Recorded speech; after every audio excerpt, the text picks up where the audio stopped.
On today's show, the Nets can pick from a group of talented guards with the 6th pick in the draft. I'll have an analyst on to tell you why he thinks Keaton Wagler should be atop Brooklyn's board on today's episode of Locked On Nets.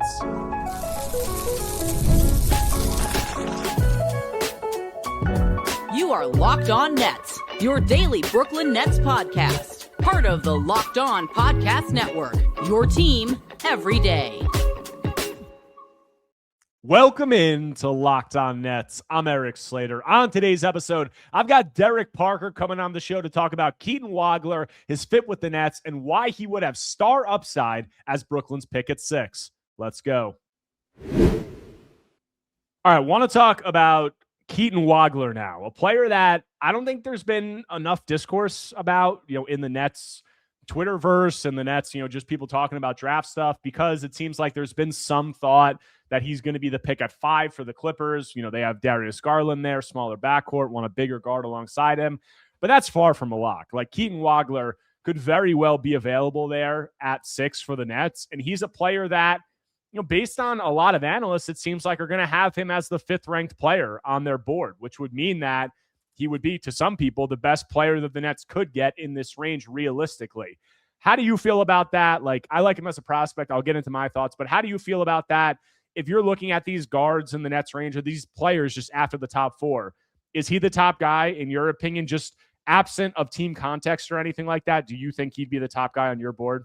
He is, and I was not anticipating that going into my personal scouting report of him. I think I had him, even when you and I talked through my big board like a couple months ago, I think I had him in maybe the 7 to 8 range. And after my deep dive, my scouting report, watching him a little more in depth, I moved him to 5. I just think meteoric rise doesn't even cover what he did at Illinois. Like, he came in as just an essential mystery, a no-name in terms of the NBA draft, and he just forced his way into the starting lineup. He became the lead guard for an Illinois team that had Kylan Boswell. He was a really good player, and then he took them to the Final Four.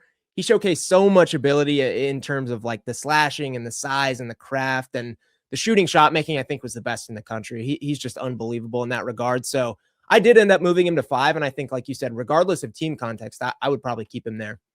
Yeah, and like we said with Michael Brown Jr., I think Keaton Wagler also checks a lot of the boxes of what the Nets have been looking for in the past, especially when you talk about the positional size. Even if athletically, maybe he doesn't play the biggest out of some of these guys, he is the biggest. And I think he is the highest field player of those group. And those were two things that the Nets just spammed characteristically in last year's draft. So I could definitely see him being the guy there. And I just think that, I go back to him, like the impact leading Illinois to the Final Four, the poise that he played with. I think a lot of those things kind of shine through at various points throughout the season. And you have a lot of people who the knocks are going to be obviously the lack of athleticism. Like, how does he create shots at the next level? And we'll talk about that. But just looking at impact, like, I looked at it and I looked at freshmen with a box plus minus of plus 12 or higher the last 25 years.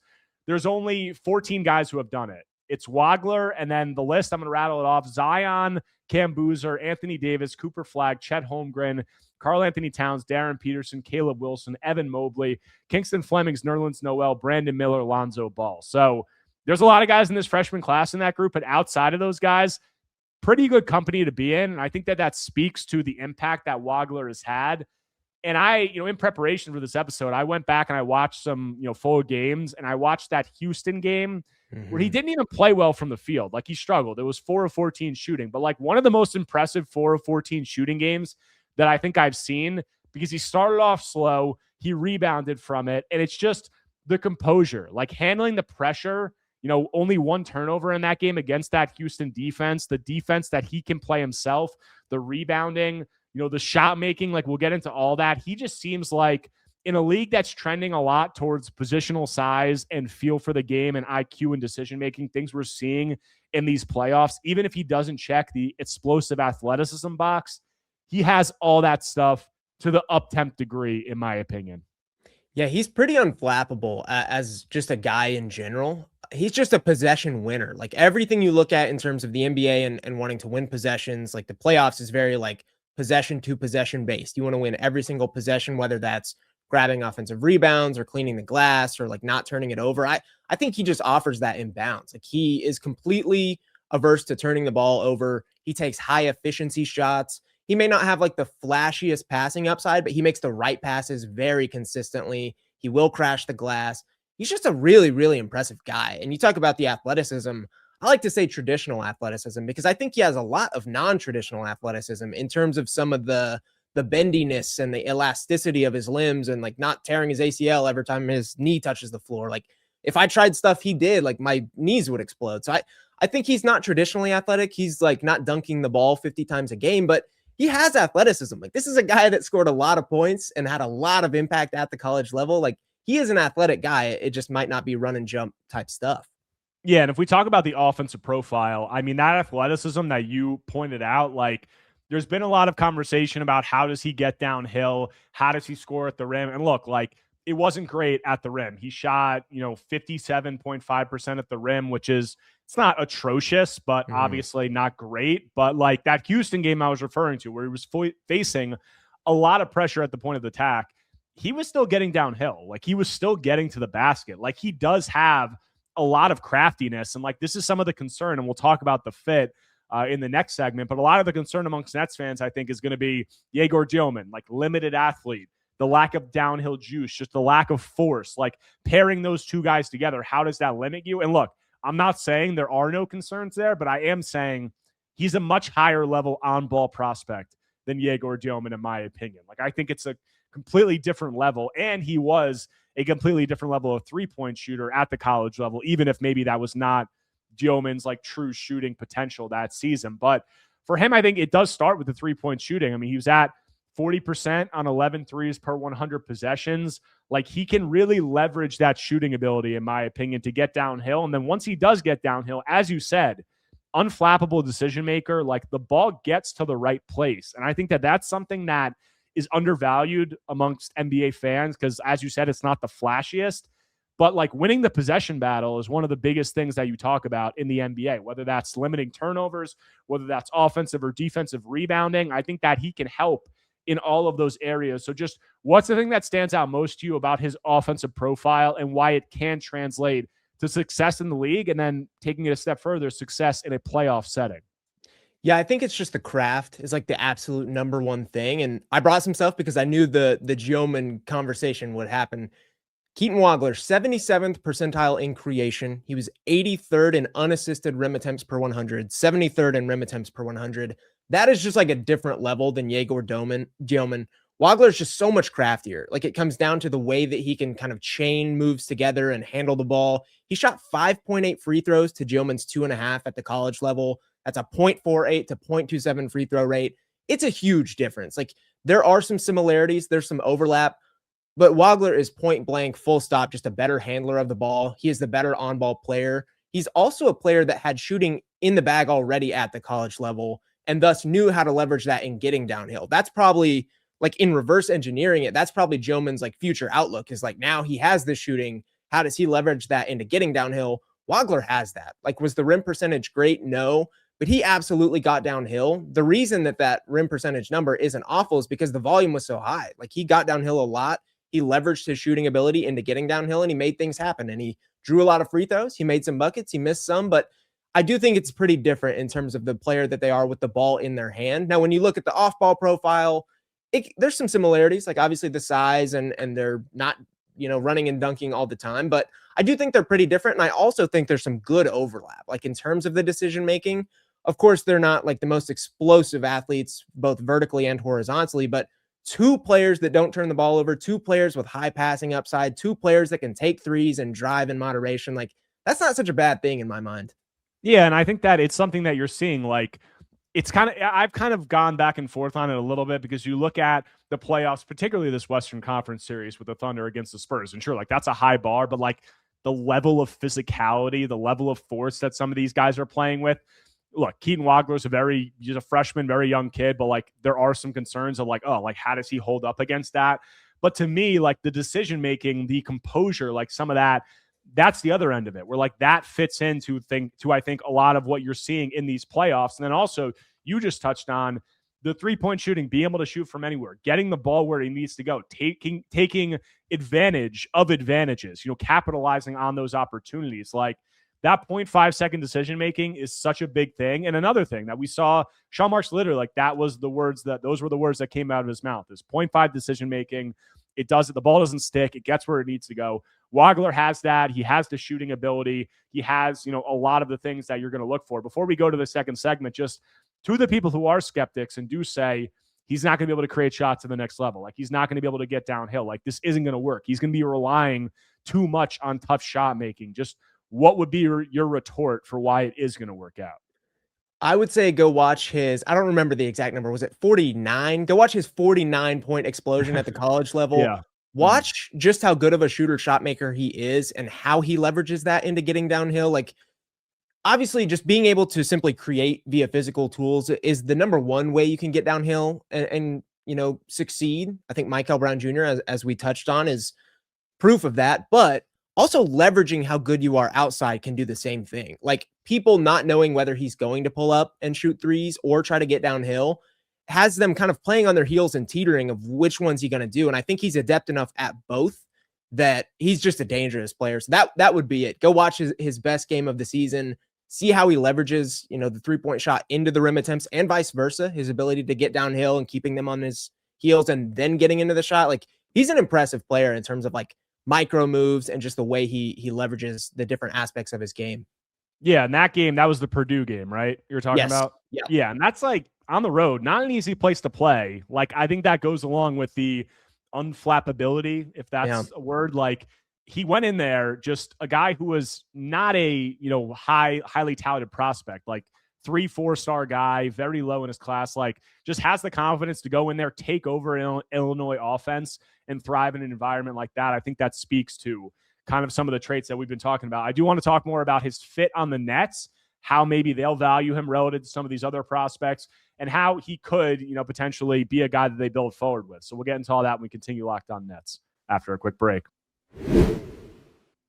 This episode is sponsored by BetterHelp. Summer is supposed to be the season everyone looks forward to. Vacations, longer days, more time outside, more plans with friends and family. But for a lot of people, summer can also feel surprisingly overwhelming. Schedules get packed, routines change, and sometimes it feels like you're trying to do everything at once instead of enjoying the season. That's why it's important to make time for yourself too. And therapy can help you create a version of summer that feels manageable and enjoyable. Guys, summer can fill up fast before you even realize it. It's easy to say yes to everything and forget to slow down for yourself. And having time to reset mentally can make a huge difference in how you experience the season. With over 30,000 therapists and more than 6 million people served worldwide, BetterHelp makes it easy to get matched with a licensed therapist based on your needs and preferences. And if the match doesn't feel right, you can switch anytime. You don't have to say yes to everything this summer. Find support in therapy. Sign up and get 10% off at betterhelp.com/LockedOnNBA. That's betterhelp.com/LockedOnNBA.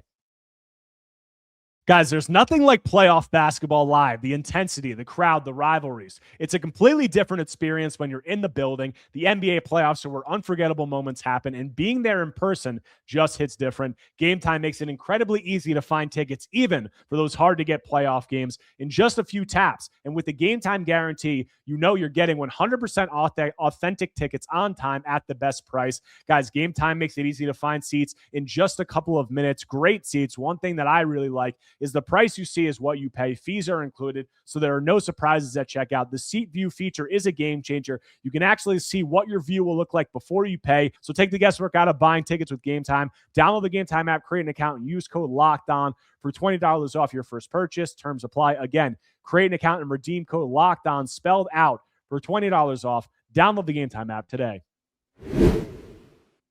All right, coming back from the break, continuing today's Locked On Nets episode with Derek Parker, talking about Keaton Wagler, who is on a lot of draft analysts, and Derek is one of them, from what he said before, the 5th player on their board, which means would be the highest player in the Nets' range after those top 4. And we were talking about some of the upside before, and I threw out a similar stat that we got from Corey Tulaba of No Ceilings, but then I went and looked up, that was about Michael Brown Jr. I went up and looked this one up for Wagler. And players over the last 25 years, freshmen over the last 25 years, to average over 15 points, shoot 36% or better from 3 on over 10 attempts per 100, assist percentage over 20, free throw rate over 40%, Trae Young and Keaton Wagler. And that's, Trae Young was, in the Michael Brown stat also alongside Steph Curry. But like, I think that just speaks to a lot. Like, I think that he checks a lot of boxes that you don't see a lot of guys check together. And I think that the athleticism might not be there, in terms of like the high flying, even though he had a 36.5-inch vertical, like at the combine. Yeah.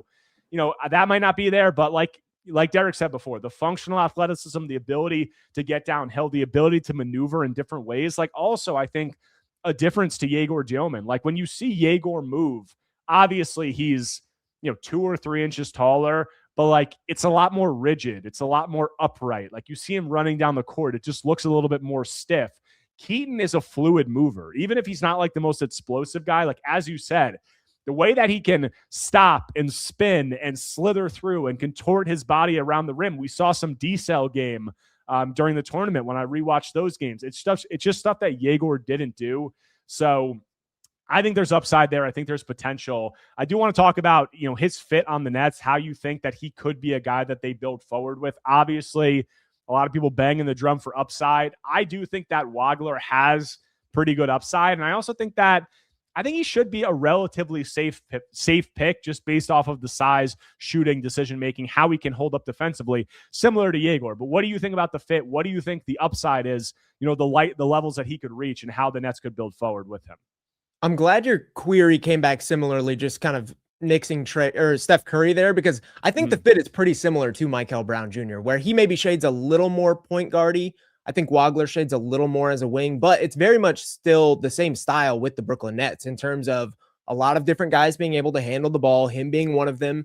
Maybe in the long term, him being, a primary, I think could be a decent outcome. I look at him a little bit more as a wing currently, but still, it's a lot of the same stuff. Quick decision-making, a lot of three-point shooting, quick decision-making just in terms of zipping the ball around, finding the open, lane and taking advantage. I think Wagler's going to be really, really good at that.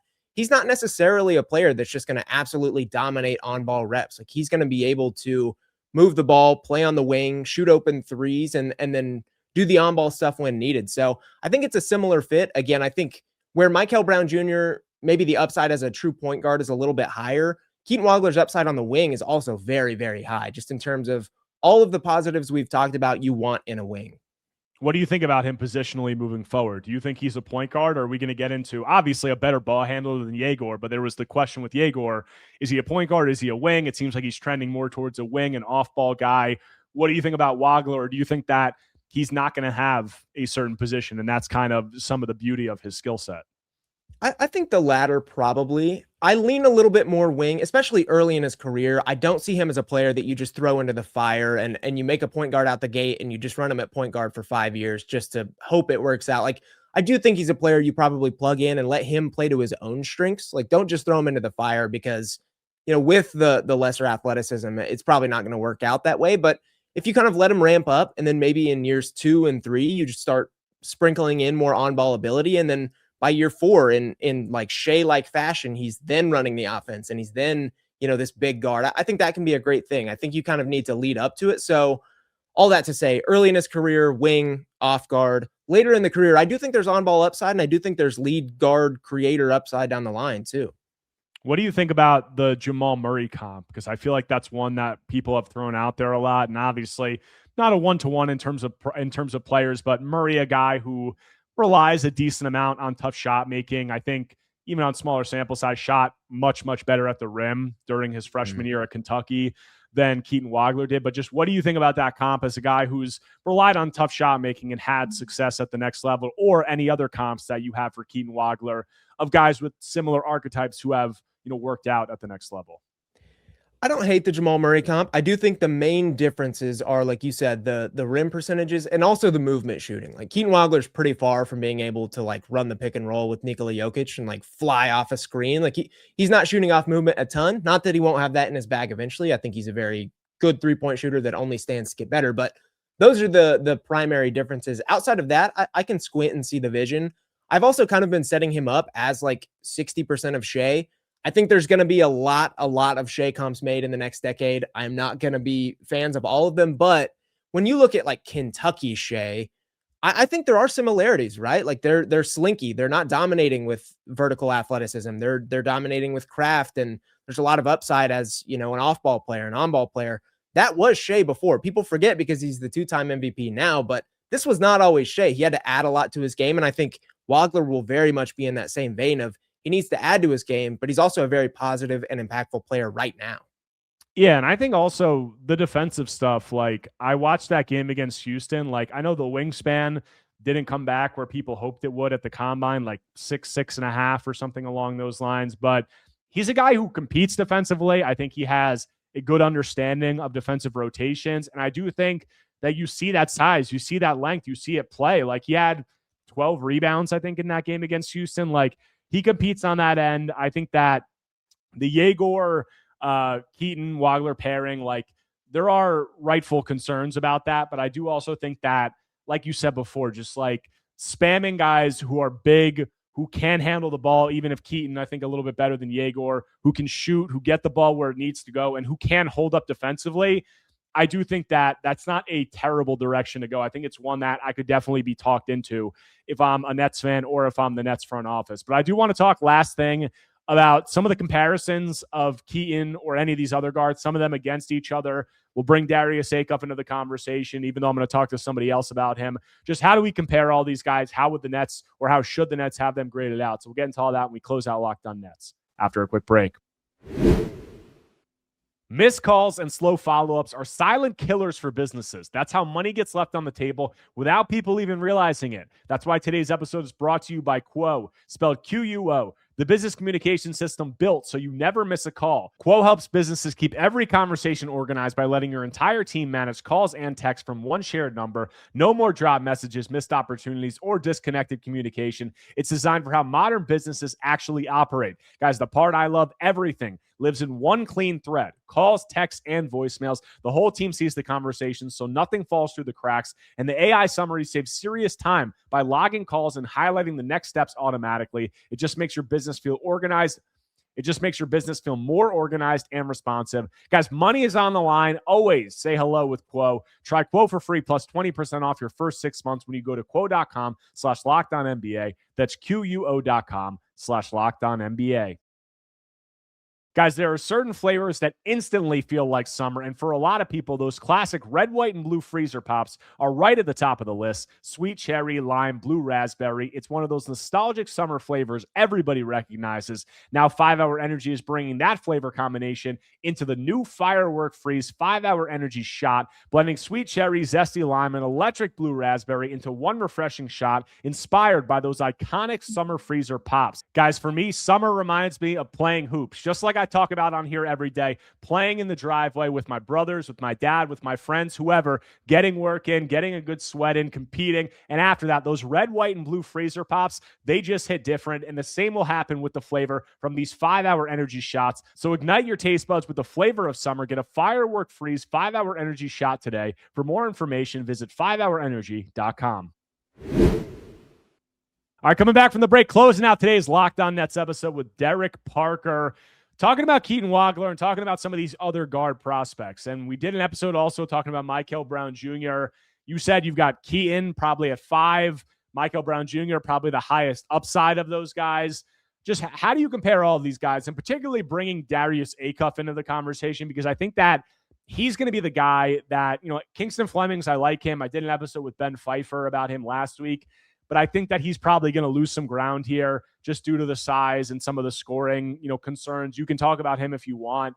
But how do you compare these guys, Michael, Keaton, to a guy like Darius Acuff, particularly in regard to the Nets situation? Because Nets fans are banging the drum, for Acuff. And I'm just curious to get your thoughts on the comparisons between some of those guys. Yeah, I mean, I think they're all in the same tier, certainly. I don't have any of them like drastically worse or drastically better than the other. I do think in the case of Wagler and Michael Brown over Darius Acuff, like, again, I keep touching on the Thunder, but I'm fresh off game 5 here, like watching the postseason. I'm just like trying to like relate that to the draft. Like, how is the success in the postseason? Like, that's where the Nets want to be, right? They want postseason level players. They want 16 game level players, and that's going to play into their top pick.